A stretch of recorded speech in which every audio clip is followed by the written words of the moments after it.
তো সর্বপ্রথম এনপিএসসি এর যে অফিসিয়াল পোর্টাল এখানে আপনি চলে আসবেন, এই লিঙ্ক ভিডিও ডিসক্রিপশনে প্রোভাইড করে দেবো, সেখান থেকে ডাইরেক্ট এখানে চলে আসবেন। চলে আসার পর এখানে কাস্টমার অপশন দেখতে পাচ্ছেন, এই অপশানে ক্লিক করবেন। এই অপশানে ক্লিক করে ভারত আধার সেটিং এনেবেলার বেস লেখা রয়েছে, এই অপশানে ক্লিক করবেন। এই অপশানে ক্লিক করে দেওয়ার সঙ্গে সঙ্গে নেক্সট পেজ কিন্তু আপনার সামনে ওপেন হয়ে যাবে। নেক্সট পেজ ওপেন হয়ে যাওয়ার পর এরপর আপনি কী করবেন, এরপর দেখতে পাচ্ছেন এখানে বিভিন্ন রকমের অপশান রয়েছে। আপনি কোন অপশানে ক্লিক করবেন? প্রথম আপনি চেক করবেন যে আপনার ব্যাংকের সঙ্গে ডিবিটি লিঙ্কটা রয়েছে কিনা, সেটা আপনি কীভাবে চেক করবেন? তো সেই জন্য এখানে দেখতে পাচ্ছেন যে আধার ম্যাপ স্ট্যাটাস বলে একটা অপশান দেওয়া রয়েছে। প্রথম কিন্তু এই অপশানে আপনি ক্লিক করবেন। এই অপশানে ক্লিক করে দেওয়ার সঙ্গে সঙ্গে তারপর নেক্সট পেজ কিন্তু আপনার সামনে ওপেন হয়ে যাবে। হয়ে যাওয়ার পর তারপর আপনি কী করবেন, তারপর এখানে দেখতে পাচ্ছেন যে আধার ম্যাপ স্ট্যাটাস, এখানে আপনার এন্টার ইওর আধার, এখানে কিন্তু আপনার আধার কার্ডের নাম্বারটা বসাবেন, ক্যাপচাটা বসিয়ে চেক স্ট্যাটাস অপশানে ক্লিক করবেন। করে দেওয়ার সঙ্গে সঙ্গে আপনার আধার কার্ডের সঙ্গে যেই মোবাইল নাম্বার লিঙ্ক রয়েছে সেই মোবাইলে ওটিপি যাবে। সেই ওটিপিটা বসিয়ে এখানে কনফার্ম বাটনে ক্লিক করবেন। কনফার্ম বাটনে ক্লিক করে দেওয়ার সঙ্গে সঙ্গে তারপরে কিন্তু নেক্সট পেজ কিন্তু আপনার সামনে ওপেন হয়ে যাবে। আমার মোবাইলে কিন্তু ওটিপিটা চলে এসেছে, ওটিপিটা এখানে বসিয়ে দিলাম। ওটিপিটা বসিয়ে দেওয়ার পর তারপরে কনফার্ম বাটনে ক্লিক করলাম। কনফার্ম বাটনে ক্লিক করে দেওয়ার সঙ্গে সঙ্গে এইভাবে কিন্তু লোডিং হবে। লোডিং হয়ে যাওয়ার পর যদি এই রকম শো হয়ে যায়, সেক্ষেত্রে বুঝতে পারবেন যে আপনার কোন ব্যাংক লিঙ্ক রয়েছে। এখানে ব্যাংকের নাম শো হয়ে গেছে, এখানে ডিবিটি এনএমএল রয়েছে কিনা চেক করে নেবেন, এবং বর্তমানে কোন ব্যাংকটা লিঙ্ক রয়েছে ডিবিটির সঙ্গে সেই ব্যাংকের নামটা দেখতে পাচ্ছেন এখানে লেখা রয়েছে, এবং এখানে মেন্ডেট ফ্ল্যাগ ওয়াই না এন লেখা রয়েছে। যদি ওয়াই লেখা থাকে তাহলে ঠিক রয়েছে, যদি এন লেখা থাকে সেক্ষেত্রে কিন্তু যত শীঘ্রই সম্ভব ব্যাংকে গিয়ে কিন্তু আপনাকে যোগাযোগ করতে হবে। এই কাজটা কিন্তু অবশ্যই করতে হবে যাদের কিন্তু এন লেখা রয়েছে, ঠিক আছে? এইভাবে চেক করে নেবেন। এবার ধরুন আপনার এখানে যদি এই রকম শো হয়, সেক্ষেত্রে বুঝতে পারবেন যে আপনার ব্যাংকের সঙ্গে ডিবিটি লিঙ্কটা নেই, আপনাকে নতুন করে লিঙ্ক করতে হবে। অথবা এখানে আপনার ব্যাংকের নামটা লেখা রয়েছে, তো সেক্ষেত্রে আপনি চাইছেন এই ব্যাংকটা চেঞ্জ করে আপনি অন্য ব্যাংক লিঙ্ক করতে চাইছেন, সেই চেঞ্জটা আপনি কীভাবে করবেন সেটাও দেখে দেবো। নতুন কীভাবে লিঙ্ক করবেন সেটা দেখাবো, এবং চেঞ্জটা আপনি কীভাবে করবেন সেটাও কিন্তু এই ভিডিওতে আপনাদের দেখে দেবো, ঠিক আছে? সেই জন্য ভিডিওটা স্কিপ না করে প্রথম থেকে শেষ পর্যন্ত দেখতে থাকুন। তো এবার লিঙ্ক করার জন্য, নতুন লিঙ্ক করার জন্য অথবা চেঞ্জ করার জন্য এখানে দেখতে পাচ্ছেন একটা অপশান দেওয়া রয়েছে যে আধার সিডিং ডিসিডিং, এই অপশানে ক্লিক করবেন। এই অপশানে ক্লিক করে এখানে কনফার্ম বাটনে ক্লিক করবেন।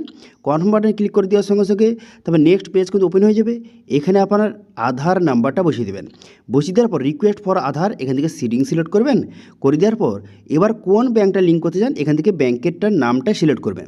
ধরুন আপনি যে ইয়েস ব্যাংক হতে পারে, এইচডিএফসি ব্যাংক হতে পারে, পাঞ্জাব ন্যাশনাল ব্যাংক, যেই ব্যাংকটা লিঙ্ক করতে চান সেই ব্যাংকের নামটা এখান থেকে সিলেক্ট করবেন, ঠিক আছে? আমি ইয়েস ব্যাংক লিঙ্ক করছি, আমার আরেকটা ইয়েস ব্যাংক রয়েছে, আমার স্টেট ব্যাংক রয়েছে এবং একটি ইয়েস ব্যাংক রয়েছে। আমি ইয়েস ব্যাংকটা লিঙ্ক করে দেখাচ্ছি, সেই জন্য আমি ইয়েস ব্যাংক এখান থেকে সিলেক্ট করে নিয়েছি। এবার আপনার কাছে যেই ব্যাংকটা লিঙ্ক করতে চান সেই ব্যাংকটা সিলেক্ট করবেন।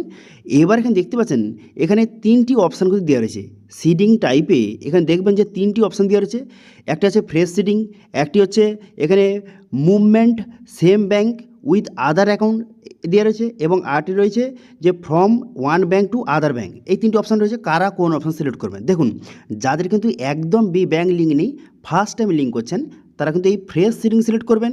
ফ্রেশ সিডিং সিলেক্ট করে এখানে যেই ব্যাংকটা লিঙ্ক করতে চান সেই ব্যাংকের অ্যাকাউন্ট নাম্বার বসাবেন, এবং এখানে পুনরায় কিন্তু সেই ব্যাংকের নাম্বারটা বসিয়ে দেবেন, ঠিক আছে? বসিয়ে নেওয়ার পর ঠিক চিহ্ন মারবেন, ঠিক চিহ্ন মেরে দেওয়ার পর ক্যাপচাটা বসিয়ে এখানে সাবমিট বাটনে ক্লিক করবেন। সাবমিট বাটনে ক্লিক করে দেওয়ার সঙ্গে সঙ্গে তারপরে এখানে দেখতে পাচ্ছেন এখানে টার্ম অ্যান্ড কন্ডিশনের পেজ কিন্তু খুলে গেল। তারপরে নিচে আসবেন, নিচে আসার পর এখানে দেখতে পাচ্ছেন যে এগ্রি অ্যান্ড কন্টিনিউ বাটন, এই অপশানে ক্লিক করবেন।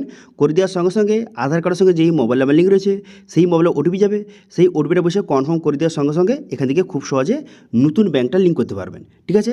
যারা কিন্তু একদম লিঙ্ক নেই, ফার্স্ট টাইম লিঙ্ক করছেন, তারা এইভাবে করবেন। এবার আপনি দেখে দিই যে চেঞ্জটা আপনি কীভাবে করবেন। একটি ব্যাংক লিঙ্ক রয়েছে কিন্তু আপনি চেঞ্জ করতে চান, সেক্ষেত্রে আপনি এখানে দুটো অপশান কিন্তু রয়েছে চেঞ্জ করার জন্য। এখানে দুটো অপশান রয়েছে, তো কোন কোন অপশান দেখুন। এই যে সেকেন্ড অপশানটা, এটা কারা সিলেক্ট করবেন? যাদের কিন্তু একই ব্যাংকের দুটো অ্যাকাউন্ট রয়েছে। ধরুন আপনার এসবিআই ব্যাংকের দুটো অ্যাকাউন্ট রয়েছে, এবার একটি অ্যাকাউন্ট লিঙ্ক রয়েছে কিন্তু আপনি চাইছেন সেটা চেঞ্জ করে এসবিআই ব্যাংকের অন্য অ্যাকাউন্টটা লিঙ্ক করতে, সেক্ষেত্রে কী করবেন? সেক্ষেত্রে এই সেকেন্ড অপশানটা আপনাকে সিলেক্ট করতে হবে। আশা করি বুঝতে পেরেছেন কারা সেকেন্ড অপশানটা সিলেক্ট করবেন বলে দিলাম। আচ্ছা এবার চলে আসি 3 নম্বর অপশানটা কারা সিলেক্ট করবেন?